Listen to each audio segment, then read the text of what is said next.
Möminlərin əsl yurdu cənnət. Cənnətdəkilərin öz aralarında olan bəzi söhbətləri. Qovulmuş şeytandan Allaha sığınırım. Onlar deyəcəklər: qəm-qüssəni bizdən uzaq edən Allaha həmd olsun. Həqiqətən Rəbbimiz bağışlayan və qədir biləndir. Elə bir Rəbb ki, öz lütfu və kərəmi ilə bizi iqamətgahda yerləşdirdi. Orada bizə nə yorğunluq üz verəcək, nə də bir məşəqqət, əziyyət toxunacaqdır.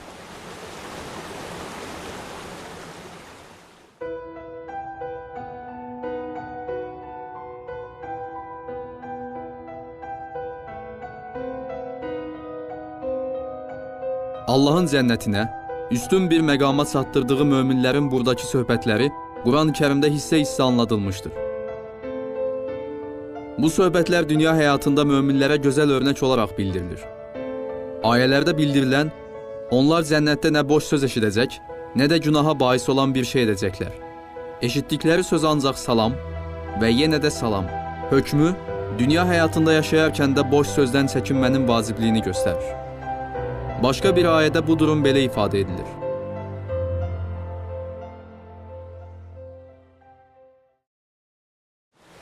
Qovulmuş şeytandan Allaha sığınırım. Onlar cənnətdə nə boş söz, nə də yalan eşidəcəklər. Bu, müttəqilərə Rəbbindən olan mükafat, artıqlanması ilə verilən bəxşişdir.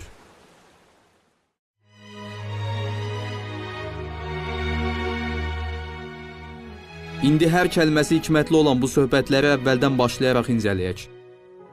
Möminlər hesaba çəkiləndən sonra dəstə-dəstə cənnətə daxil edilmişlər. Ora çatanda onları ilk qarşılayanlar cənnətin gözətçiləridir. Cənnətin qapıları möminlər üçün açılır və gözətçilər onları salamlayırlar. Bu məsələ ayədə belə bildirilir.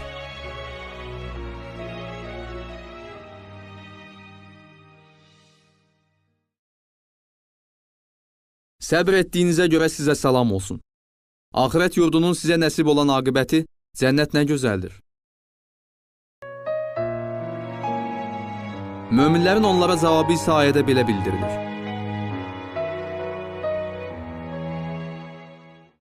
Qovulmuş şeytandan Allaha sığınıram. Bizə verdiyi vədini yerinə yetirmiş və bizi bu yerdə varis etmiş Allaha həmd olsun. Biz cənnətin istədiyimiz yerində sakin oluruq. Dünyada yaxşı əməllər edənlərin mükafatı necə də gözəldir.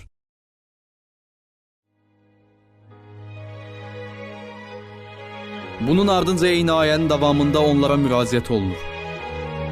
Etdiyiniz əməllərə görə varis olacağınız cənnət budur. Bir ayədə cənnətdəki möminlərin şükürləri bu şəkildə təsvir edilir.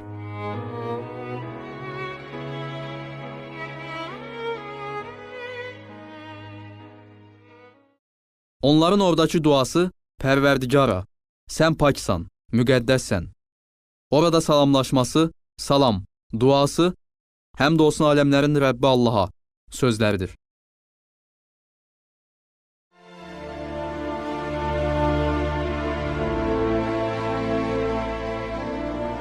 Cənnətə girmiş salih möminlərin arasında olan söhbət isə belədir.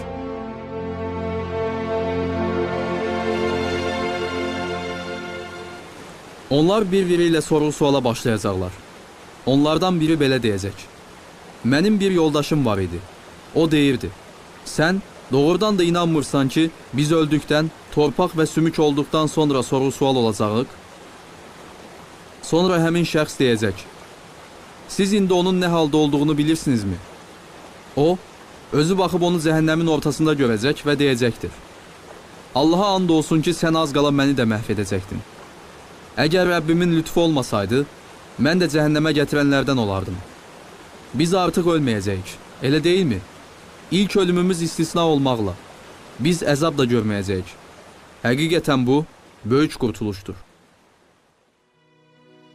Bu ayələrdən də gördüyümüz kimi, möminlər sonda çatdıqları səadətin ancaq və ancaq Allahın diləməsi və rəhməti ilə olması qənaətindədirlər.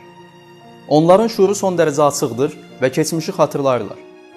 Bütün həyatları onlara xırdalıqlarına qədər göstərilir. Bu səhnədə özlərini dünya həyatında azdırmağa çalışan yoldaşlarını görmüşlər və anlamışlar ki, əgər Allahın onların üzərindəki sonsuz lütfü və qorunması olmasaydı, Onlar asanlıqla bu yoldan aza bilərdilər. Bunu diqqətlə düşünən möminlər fani dünyada olduğu kimi, cənnətdə də Allaha davamlı şükür edərlər. Cənnət əhli ilə cəhənnəm əhli arasında olan və cəhənnəm əhlinin peşmançılığını ifadə edən sözlər isə ayələrdə belə bildirilir. Onlar cənnətdədirlər. Bir-birindən günahkarlar barədə soruşacaq və sonra həmin günahkarlara müraciət edib belə deyəcəklər. Sizi cəhənnəmə salan nədir? Onlar deyəcəklər. Biz namaz qılanlardan deyildik. Yoxsulu da yedirtməzdik. Batilə dalanlarla birlikdə biz də batilə dalardıq. Haqq hesab gününü yalan sayardıq. Ölüm bizi haqlayana qədər bu vəziyyətdə qaldıq. Beləcə cəhənnəm əhli dünya həyatında etdiyi pislikləri iqrar edər və artıq cəhənnəmdən bir çıxış imkanı olmadığını başa düşər. Bu söhbətlər isə cənnətdəki möminlərin şükürlərini və sevinclərini daha da artırar. Cənnət əhli ilə cəhənnəm əhli arasında baş verən başqa bir söhbət ayələrdə belə bildirilir. Cənnət əhli cəhənnəm əhlinə müraciət edib, Rəbbimizin bizə vəd etdiyinin gerçək olduğunu gördünüzmü? Deyə soruşacaq. Onlar da bəli deyə cavab verəcəklər. Elə bu zaman onların hər iki dəstənin arasından bir carsı və ya cənnətdəkilərdən biri Allah zalimlara lənət etsin deyə səslənəcək. O kəslər ki, insanları Allah yolundan döndərər, onu əyri salmaq istəyir, axirəti də inkar edirlər. Beləliklə, kafir olanlar fani dünyadakı həyatlarında etdiklərinin əvəzini görmək üzrə əbədi olaraq cəhənnəmə atılacaqlar. Möminlər isə əsl böyük qurtuluşlarını və xoşbəxtliklərini tapmışlar.